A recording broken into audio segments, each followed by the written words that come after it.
चलिए, ड्राफ्टिंग के अंदर आपको एक क्लॉज बताता हूँ। जो ड्राफ्टिंग ऑफ एग्रीमेंट होता है उसके अंदर एक क्लॉज लिखा जाता है जिसको फोर्स मेजॉर कहते हैं।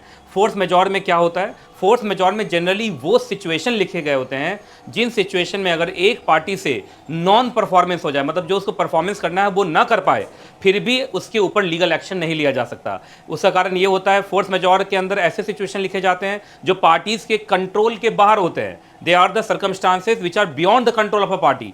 तो पार्टीज तो उसको कंट्रोल नहीं कर सकते, उस केस में उससे क्या हो जाता है, नॉन परफॉर्मेंस हो जाता है, और सामने वाला पार्टी उसके ऊपर अगर केस कर देगा तो बड़ा मुश्किल हो जाएगा एग्रीमेंट को चलाना। तो फोर्स मेजॉर में ऐसे सर्कमस्टांसेस, ऐसे सिचुएशन लिखे जाते हैं जैसे स्ट्राइक है, नेचुरल कैलामिटी है ना, ऐसी कुछ चीज़ें हैं जो पार्टीज के कंट्रोल में नहीं होती है, और उस केस में अगर एक पार्टी से नॉन परफॉर्मेंस भी हो जाए फिर भी उसके ऊपर कोई लीगल एक्शन नहीं लिया जाता है। तो इसलिए हमेशा जब भी कभी भी एग्रीमेंट ड्राफ्ट करें तो वो ऐसे सिचुएशन जो पार्टीज के कंट्रोल के बाहर हैं उसको फोर्स मेजॉर क्लॉज में लिखना बहुत जरूरी है। Thank you.